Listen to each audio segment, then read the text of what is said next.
Hey there guys, Driver02 here. I've wanted to do an update on the short bed dually, but I've been having some trouble with it. Started running rough, and I spent all last week diagnosing it, and it seems like it's just something up with the carburetor. It started flooding real bad, and other times it was acting like it was running really lean. So I'll show you what I'm doing.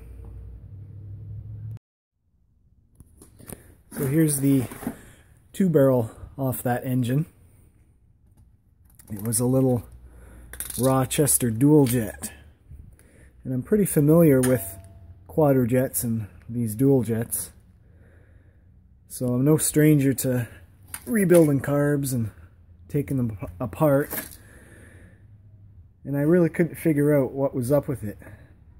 Like I said, it would sometimes flood, sometimes run lean. I adjusted the float several times trying to get it right. Had this carb apart several times. It was full of dirt too. I had it cleaned out, and I was even missing a vacuum cap. And I put the cap on, and well, nothing seemed to improve it. So what I decided to do was just go ahead and pull the intake manifold off and throw a 4-barrel on it. So here's my 4-barrel intake. I grabbed this last summer in the junkyard, saw it, so kind of glad I did now. I got it all painted up. And lucky for me, I happened to grab this Quadrajet out of the junkyard as well, maybe about a year ago. Looked like a fairly fresh rebuild. So I went ahead and pulled the air horn off, just made sure everything looked okay inside. It was a little dirty, but I cleaned it out. Should be good to go. So now I'll show you the engine in the truck.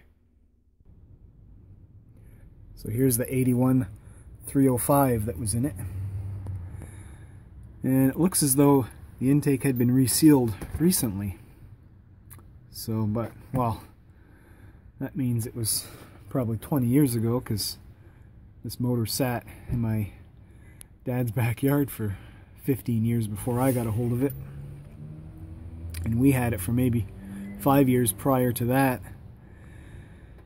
But I mean, it was just a parts truck. We never really drove it. So it makes me wonder if there was another issue going on. Maybe it was running rough for them before, and they thought to reseal the intake. Because I was kind of wondering if it was leaking up here or something. Looks like it might have been leaking through that EGR port. On the plus side, it does look pretty clean in there. So I'm going to go ahead and rotate the engine, make sure all the lifters are working properly. I checked before pulling the distributor out that the timing chain is not excessively loose. It seemed okay. And then hopefully tonight, before it gets dark, I can get that 4-barrel intake on. I also went ahead and ordered all the ignition components, cap and rotor, plugs. These are new wires, so I'm going to reuse those. But I figured I might as well go ahead and do it all right now, and do it right, and hopefully that cures my problems. It was really low on power, and like I said, running rough, and that carburetor was just being so inconsistent. I don't know. It was giving me a headache. I wasted a fair bit of time on it.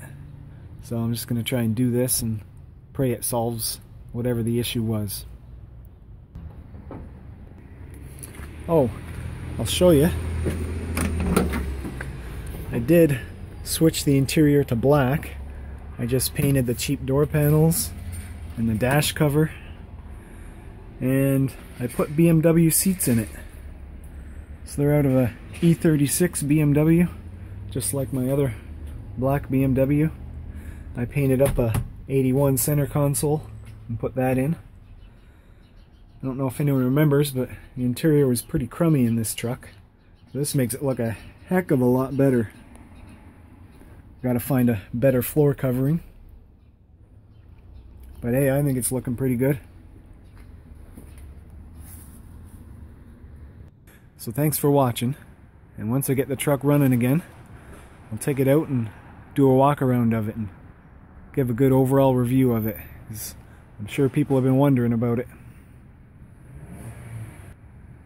So remember guys, keep on trucking.